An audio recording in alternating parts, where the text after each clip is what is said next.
नमस्कार, स्वदेश न्यूज में आप सभी का स्वागत है। मैं हूं आपके साथ ऋषभ सोनी और आज की खास प्रोग्राम में हम बात करेंगे डबल इंजन की सरकार की, जो कि हरियाणा में अब बन रही है। हरियाणा नगर निकाय चुनाव में भाजपा को बम्पर जीत मिली। हरियाणा में अब डबल नहीं, ट्रिपल इंजन की सरकार बन गई है। विधानसभा चुनाव के बाद बीजेपी ने नगर निकाय चुनाव में भी बम्पर जीत हासिल की। हरियाणा के 10 में से 9 नगरीय चुनाव में भाजपा को जीत मिली है, जबकि एक सीट पर भाजपा के बागी निर्दलीय प्रत्याशी ने जीत हासिल की। कांग्रेस का हाल विधानसभा चुनाव से भी बुरा है। कांग्रेस नगर निकाय की एक भी सीट हासिल नहीं कर पाई। 10 नगर निकाय क्षेत्र के अलावा 5 नगर परिषदों और 23 नगर पालिकाओं में भी भाजपा ने बाजी मारी है। शहर की सरकार बनाने में भाजपा की जीत का ये चौका है। इससे पहले बीते दिनों भाजपा ने गुजरात, छत्तीसगढ़, उत्तराखंड के नगर निकाय चुनाव में भी बम्पर जीत हासिल की थी। छत्तीसगढ़ के सभी 10 में से 10 सीटों पर भाजपा ने जीत हासिल की थी। वहीं अब हरियाणा की 10 में से 9 सीटों पर भाजपा ने जीत हासिल की। नतीजों को देखकर अंदाजा लगाया जा सकता है कि कैसे कांग्रेस देश भर से अपना जनाधार खोती जा रही है। हरियाणा नगर निगम चुनाव में मिली बम्पर जीत, इस पर मुख्यमंत्री नायब सिंह सैनी ने कहा कि स्थानीय निकाय चुनाव के नतीजों ने बता दिया है कि हरियाणा की जनता को बीजेपी पर भरोसा है। जनता ने ट्रिपल इंजन की सरकार पर अपनी मोहर लगाई है। गुरुग्राम नगर निगम से राज रानी मल्होत्रा को जनता ने मेयर बनाया है। उन्होंने कहा कि ट्रिपल इंजन की सरकार 3 गुना गति से क्षेत्र का विकास कर विकसित हरियाणा, विकसित गुरुग्राम के अपने संकल्प को साकार करेगी। तो वहीं इस चुनाव में फरीदाबाद में भाजपा प्रत्याशी प्रवीण बत्रा जोशी ने देश की सबसे बड़ी जीत हासिल की है।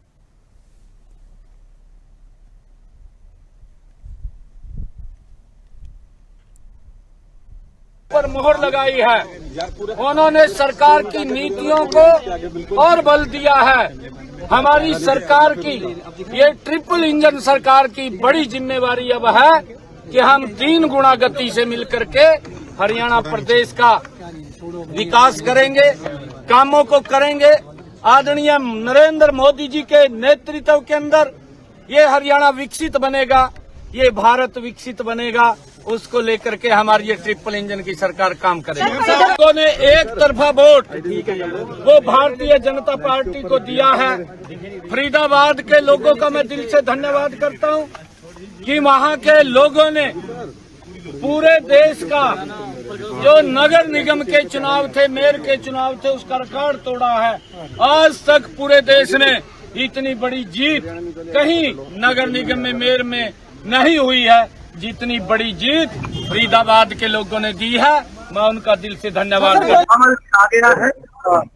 एक तरफा जीत पूरे हरियाणा के शहरी मतदाताओं ने भारतीय जनता पार्टी को दी है।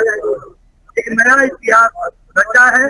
कांग्रेस खाता भी नहीं खोल पाई है 10 नगर निगमों में, और फरीदाबाद के मतदाताओं ने ऐतिहासिक जीत, और कांग्रेस इस बार फरीदाबाद में नगर निगम में खाता भी नहीं खोल पाएगी।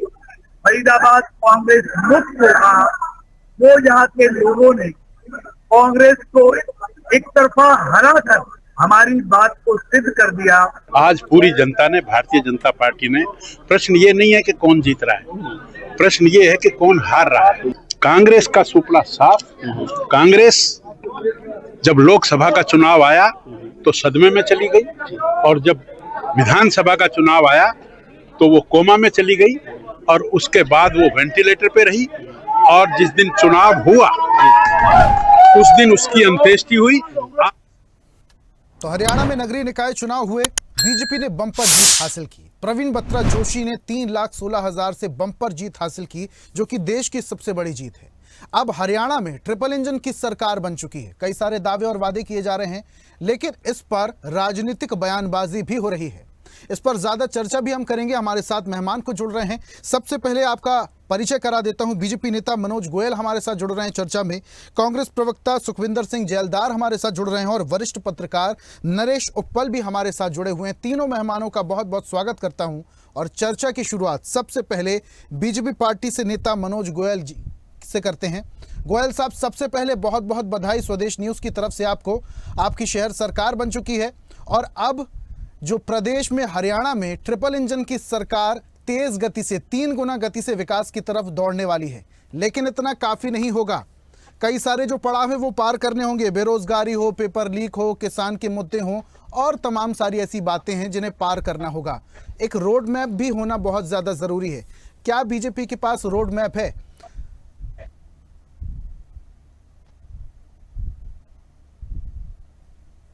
मनोज जी सुन पा रहे हैं? मनोज जी मेरी आवाज आप तक पहुंच पा रही है? लगता है मनोज जी से संपर्क नहीं हो पा रहा है।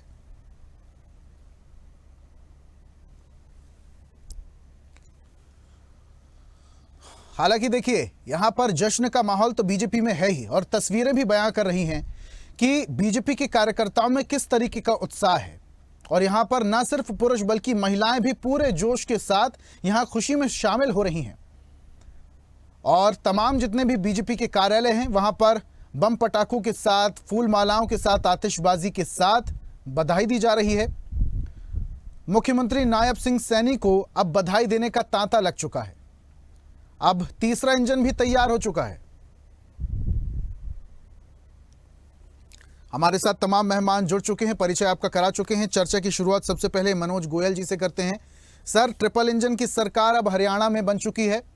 अब ये जो ट्रेन है ट्रिपल इंजन की, ये विकास की तरफ 3 गुना गति से दौड़ने वाली है। लेकिन पड़ाव इस बीच कई सारे पड़ने वाले हैं। बेरोजगारी हो, पेपर लीक हो, किसानों के मुद्दे हो, बेरोजगारी हो, तमाम ऐसे मुद्दे हैं जिस पर सरकार को ध्यान देना होगा। न सिर्फ राज्य सरकार को बल्कि शहर सरकार को भी ध्यान देना होगा। एक रोड मैप तैयार होना बहुत ज़्यादा ज़रूरी है। शहर सरकार के पास विकास को लेकर, गुरुग्राम को लेकर, हरियाणा को लेकर क्या रोड मैप है? देखिए, हरियाणा को लेकर रोड मैप का पूरा दृश्य अभी हम पिछले लोकसभा चुनावों के अंदर और विधानसभा चुनावों के अंदर हम देख चुके हैं। और उनके किए गए कार्यों की बदौलत आज अगर हम हरियाणा के अंदर अगर मेयर के पूर्ण रूप से मेयर की और एक हमारे देश की सबसे बड़ी जीत जो फरीदाबाद की जनता ने, फरीदाबाद वासियों ने हमें दी है, हम उनके बहुत बहुत धन्यवादी हैं कि उन्होंने इतना विश्वास जताया कि देश के अंदर मेयर की सीट के लिए सबसे ज्यादा मतों से जीतने का रिकॉर्ड भी भाजपा के नाम और हरियाणा ने दे दिया।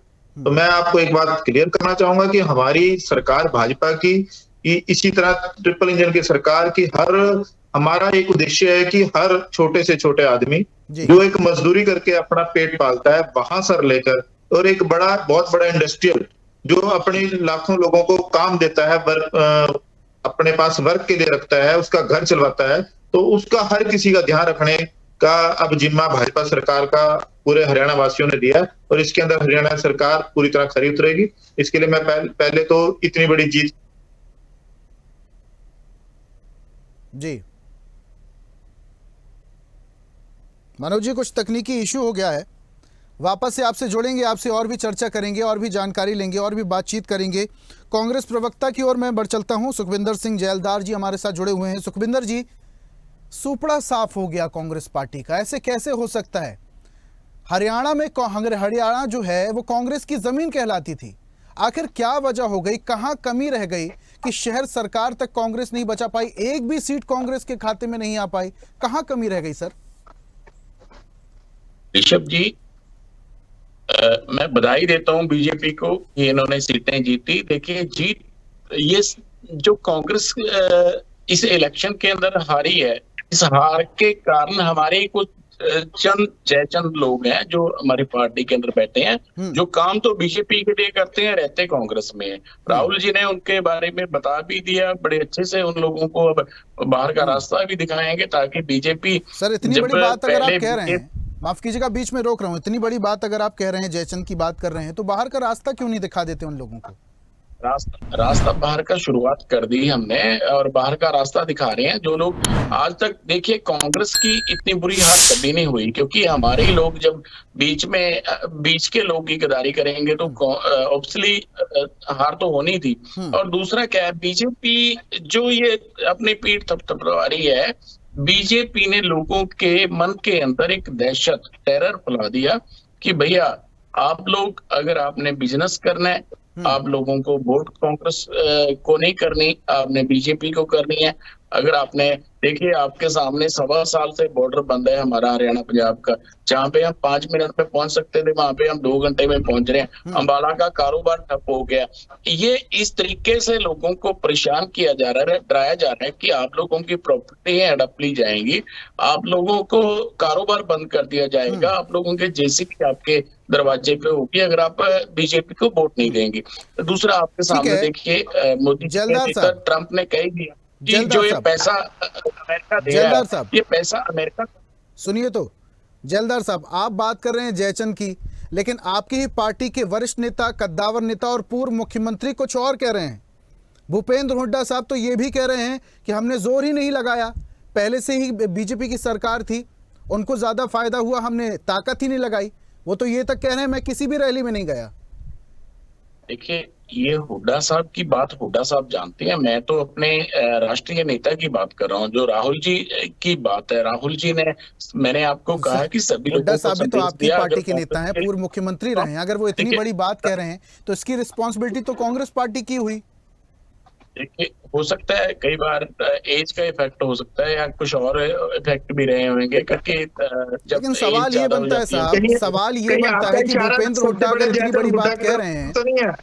भूपेंद्र हुड्डा अगर इतनी बड़ी बात कह रहे हैं तो कांग्रेस पार्टी को अपने प्रत्याशी ही नहीं उतारने चाहिए थे। देखिए, भूपेंद्र हुड्डा को अगर पहले पता था तो पहले उनको रोकना चाहिए था। फिर ये तो बात उनको पहले प्लेटफॉर्म पे रखनी चाहिए थी। मुझे उनके बारे में नहीं पता, ना मैंने उनकी बात सुनी वो क्या कह रहे हैं। अगर बीजेपी जिस तरीके से बातें करती है, तो अगर इनको उनके बारे में ज्यादा पता होगा। बाकी बात ये रही कि ये चुनाव बीजेपी ने धन बल के उस पे जीता है। ये चुनाव एक तरफ। ठीक है जलदार साहब, वापस से आएंगे आपके पास। वरिष्ठ पत्रकार नरेश उप्पल जी भी हमारे साथ जुड़े हुए हैं, उनका रुख कर लेते हैं। नरेश साहब, एक बड़ी जीत के तौर पर देखा जा रहा है, बीजेपी ने पहले छत्तीसगढ़, फिर उत्तराखंड, अब हरियाणा में भी ट्रिपल इंजन की सरकार बना ली है। कैसे देखते हैं इस जीत को आप? क्या कहीं ना कहीं विपक्ष कमजोर पड़ा, दूसरी पार्टी के जो नेता थे उनका जमीनी स्तर पर काम बिल्कुल फीका था, इसका फायदा बीजेपी को मिला है, या फिर राज्य सरकार बीजेपी ने बना ली, इसका फायदा मिला? देखो, इसमें सारे ही फैक्टर्स हैं। लोगों ने, अगर कुल मिला के यूं कहा जाए कि लोगों ने बिल्कुल नकार दिया है बाकी पार्टियों को। देखो, केंद्र में भाजपा की सरकार है, राज्य में भाजपा की सरकार है, और लोगों ने ये बिल्कुल मन बना लिया था कि अगर काम करवाने हैं अपने छोटे छोटे इश्यूज, तो उसके लिए भी भाजपा का ही मेयर एमसी चुनना पड़ेगा, भाजपा का ही मेयर चुनना पड़ेगा। और कांग्रेस को जो इतनी करारी हार जो है विधानसभा चुनाव के बाद मिली है, ये बहुत ही ज्यादा है। और सबसे बड़ी बात है, कांग्रेस इसमें अपनी गुटबाजी से, हालांकि सरकार नहीं बना पाई हरियाणा में, लेकिन जो गुटबाजी इनकी उस टाइम थी वो इनकी आज भी बरकरार है, बल्कि और भी मैं कह रहा हूँ मजबूत हुई है गुटबाजी। तो ये सोचने वाली बात है। लोगों का अब इसी वजह से लोगों का झुकाव पूरी तरह बीजेपी के तरफ हो गया है कि बीजेपी एकजुट है, एक कम से कम एक उसका कोई वाली वारस तो है, इसीलिए उन्होंने बीजेपी को वोट देना कुछ जबरदस्त जीत आई है। आप देखो, पूरे हरियाणा में 167 पार्षद चुने गए हैं, और बीजेपी टोटल चुनाव जो 167 पार्षदों को, 125 बीजेपी के पास है और कांग्रेस के पास सिर्फ 3 है। और जहां तक मेयर चुनने की बात है, 10 में से 9 तो बीजेपी के क्लियर है, और जो एक बीजेपी का बागी चुना भी गया वो भी भाजपा का ही छोड़ा हुआ था।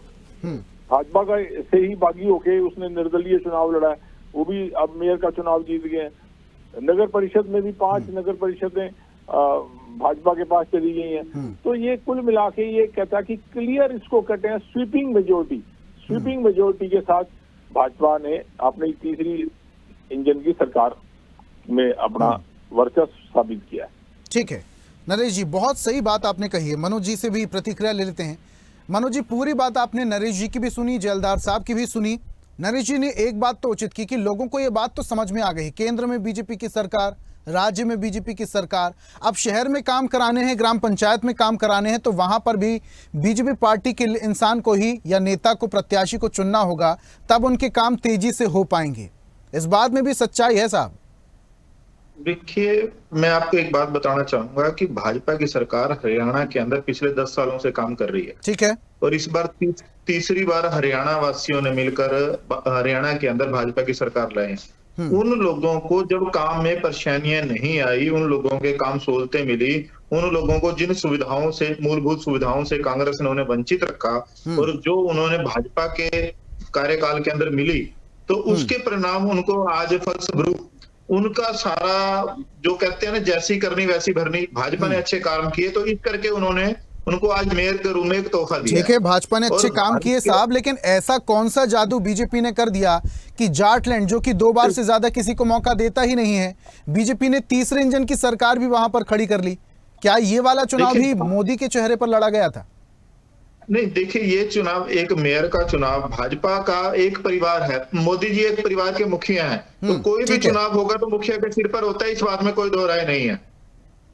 ये बात बिल्कुल क्लियर है कि कोई भी चुनाव होता है तो मुखिया के सिर पर होता है। भाजपा का मुखिया आज के समय के अंदर नरेंद्र मोदी जी हैं और उनके द्वारा जो विकास कार्य करवाए जा रहे हैं, उनके द्वारा जो लोगों को, अगर विदेश में रहने वाले लोगों को जो मान सम्मान मिल रहा है, उनकी बदौलत जब वो आके अपने देश में बताते हैं कि पहले हमें भारत का वासी कहने पर हमें शर्म महसूस होती थी कि लोग हमें टोकते थे, और आज हमें बड़े गर्व से कहते हैं कि हम मोदी के भारत देश के वासी हैं, तो उनका मान सम्मान बढ़ता है। और मैं एक बात और कहना चाहूंगा, जो अभी हमारे माननीय जैलदार जी बता रहे थे कि डरा करने वाली राजनीति जो करती थी वो कांग्रेस करती थी, कांग्रेस उसी बात का खमियाजा भुगत रही है और सत्ता में आने के लिए तरसना उसका इस बात का जीता जागता उदाहरण है।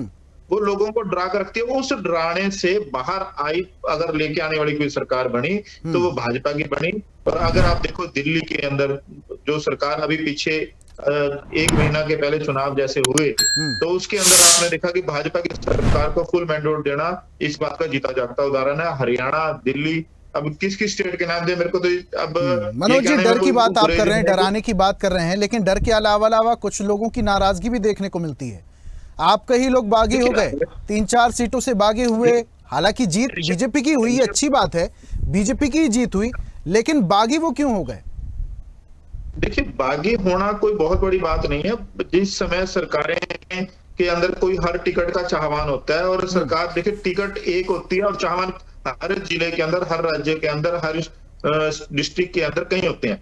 अब एक टिकट तो एक को ही दे सकती है भाजपा पार्टी, हर कोई चाहता है कि टिकट मुझको मिले।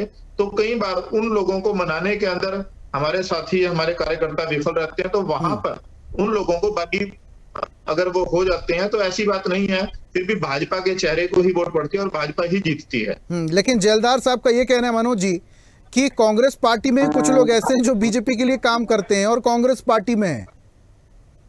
देखिए, अभी आप जस्ट हमारे माननीय मुख्यमंत्री नायब सैनी जी का भाषण सुन रहे थे, उनके जब उन्होंने एक बात क्लियर कर दी कि जब अगर आप ये कहते हैं तो हम तो कहते हैं राहुल गांधी जी हमारी तरफ हैं। अब इस बात का उन्होंने, मेरे ख्याल जैलदार जी ने भी अपने बिल्कुल वक्तव्य के अंदर सुना होगा, उन्होंने कहा कि राहुल गांधी जी भी हमारी तरफ हैं, जो हमें जिताने के अंदर अहम भूमिका निभाते हैं। तो अब अगर हम ये बात करें तो आप राहुल गांधी जी को हटा दो, उनको, उनके पास अब कुछ नहीं है, सिर्फ और सिर्फ खोखली बातें ही हैं कांग्रेस के पास। अब उनका हरियाणा छोड़ो पूरे भारत देश के अंदर कहीं कुछ नहीं बचा है। आने वाला समय भाजपा का पिछले 10 सालों से जैसे चल रहा है, वो आने वाले 15 सालों में, 20 सालों तक लगातार भाजपा का रहने वाला है। क्योंकि जिस तरह की लोगों की मूलभूत सुविधाओं को पूर्ण करने के अंदर भाजपा ने अहम भूमिका निभाई है, तो उससे हर भारतवासी भाजपा, बीजेपी ने जो काम किया, राज्य सरकार ने जो काम किया है, उसका ही असर है कि शहर सरकार भी अब बीजेपी की बनी। ठीक है, वापस से आऊंगा आपके पास, जैलदार साहब की तरफ बढ़ते हैं। जैलदार साहब, आप बोल रहे हैं कि कुछ लोग हैं कांग्रेस में जो काम बीजेपी के लिए करते हैं लेकिन कांग्रेस पार्टी में है। कांग्रेस पार्टी के लिए जो वरिष्ठ नेता है, राहुल गांधी सांसद भी हैं, बीजेपी के बड़े नेता तो ये भी कहते हैं कि जब तक कांग्रेस पार्टी में राहुल गांधी हैं तब तक बीजेपी पार्टी का कोई कुछ नहीं बिगाड़ सकता। ये लांछन लगाने से बेटर है कि जमीनी स्तर पर अगर काम किया जाता तो आज स्थिति कुछ और होती।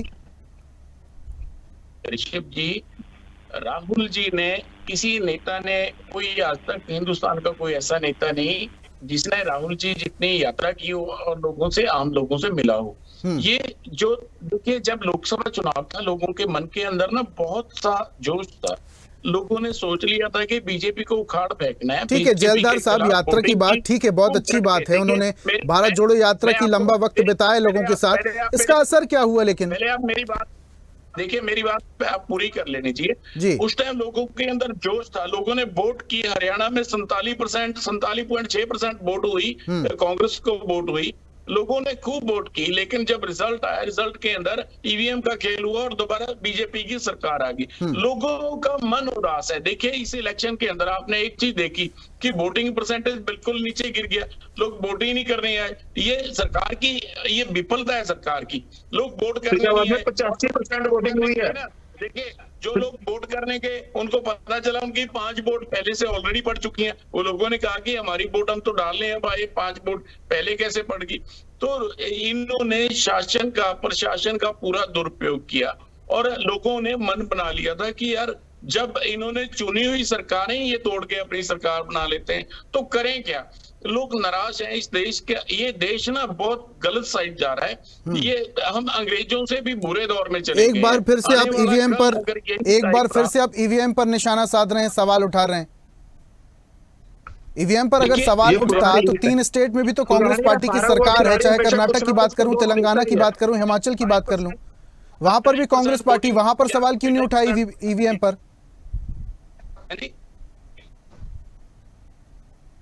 जलदार साहब देखिए, सवाल उठाना है तो मेरे हिसाब से तो कांग्रेस पार्टी को जमीनी स्तर पर काम करना चाहिए था।